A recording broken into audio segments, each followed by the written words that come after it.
What if every purchase you made wasn't really about dollars at all, but about hours of your life? What if without meaning to, you'd been trading away the best of your time, your energy, your freedom for things that barely mattered a week later? Hi, I'm Peter, and welcome back to Books for Thoughts, where we explore quiet ideas that can shift the way you see the world. This week, we're talking about that invisible line where money stops adding joy to life and starts quietly stealing it. Our guide is Your Money or Your Life, a book that isn't really about getting rich, but about making sure you don't spend your life on the wrong things. From the moment we start earning, we're told money is numbers, something you count, save, spend, invest. But in truth, money is far more personal. It's mornings when you'd rather stay in bed. It's commutes and traffic. It's evenings when you're too drained to enjoy the time you do have. Every time you buy something, you're not just handing over cash. You're handing over pieces of your life. That $50 dinner? Maybe that's 3 hours of work, 3 hours of life, gone. Once you see it this way, every purchase becomes a question.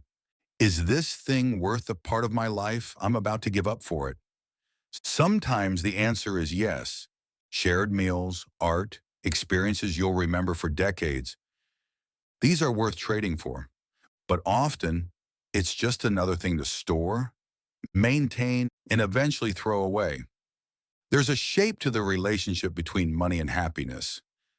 The book calls it the fulfillment curve. At first, more money is life-changing. You can afford safety, warmth, good food, and maybe a few comforts that make life sweeter. A little more, and you can travel, explore new hobbies, say yes to more opportunities. But then, without noticing, you cross a point where each extra dollar doesn't add much joy. Instead, it adds complexity. Bigger houses to clean, fancier cars to maintain, more things to insure, protect, and worry about. It's the paradox of plenty. Once your needs are met, what really adds value to your life isn't more stuff, it's more life. The skill is in finding your own point of enough and having the courage to stop there. Most of us know our hourly wage, or at least the one written in our contracts, but that number is a little dishonest. Let's say you earn $25 an hour, but you also spend an hour commuting each way. That's 2 unpaid hours every workday. Add in the gas, the train tickets, the lunches out because you're too busy to pack one, the work clothes you wouldn't own otherwise, and then the invisible cost. The exhaustion that eats your evenings, the stress that follows you into weekends. When you subtract all that time and all those expenses, your $25 an hour job might really be paying you closer to $12 an hour, which means that small $60 purchase isn't just money, it's 5 hours of your life. And the question becomes, is it worth it? Here's the surprising part. Thinking this way doesn't feel restrictive. It feels liberating. It's like someone handed you a lens. That brings your choices into sharp focus. You start noticing which things actually make you feel alive, and which ones you buy out of habit or boredom or the quiet pressure to keep up with everyone else. And once you start noticing, you can't unnotice. You begin to trade money, not for things, but for time, meaning, and freedom. There's a moment somewhere in this process where everything clicks. You look at your calendar, at the long stretches of time you've given away for paychecks, and the short scraps left over for yourself, and you realize it doesn't have to be this way. You could choose to live on less, work fewer hours, and reclaim more of your days. And from that point on, every decision you make with money isn't just a financial choice. It's a life choice. This is where the journey begins, with the unsettling, freeing realization that you have more control over your life energy than you ever thought possible. At some stage in this journey, you'll hear about something called the crossover point. It's the moment where the income you earn from your investments, savings, or side income quietly equals or even exceeds your monthly expenses. It's not about being rich. It's about being free. Because at the crossover point, work becomes a choice. You're no longer working because you have to, but because you want to, because it matters to you, because it lights you up. And here's the thing. Most people think this is a decades away dream. But for many, once they redefine enough and stop bleeding money on things that don't bring real joy, they get there shockingly faster than they expected. It's like you've been pushing a boulder uphill for years, and suddenly gravity shifts in your favor. Reaching the crossover point isn't just about cutting costs. It's about aligning every expense with your values.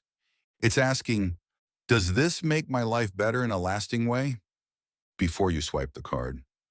Some people discover that experiences bring them far more joy than possessions. Others realize it's the opposite, that investing in tools, books, or certain kind of environment has an outsized impact on their happiness. What matters is your list, not what advertisers say should matter, not what your neighbors value, not what impresses strangers. When you're mindful, you stop being a passive consumer of your own life. You become a deliberate creator of it. Something beautiful happens once your spending lines up with your values. You start needing less money to feel fulfilled. And that means you start needing less work. Some people cut their hours at their job. Others leave entirely to start something new, something that won't make them rich in dollars, but will make them wealthy in hours and peace of mind. It's like suddenly discovering you've been sitting in a locked room your whole life and realizing the door was never locked at all. The first taste of that reclaimed time is addictive in the best way. For most of our lives, we've been taught to measure wealth in numbers, but there's a quiet wisdom in changing the measure from net worth to net joy.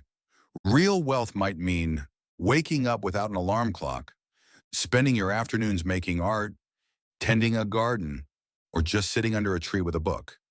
Knowing you can walk away from a toxic job or client tomorrow and still be okay. It's not about never working again.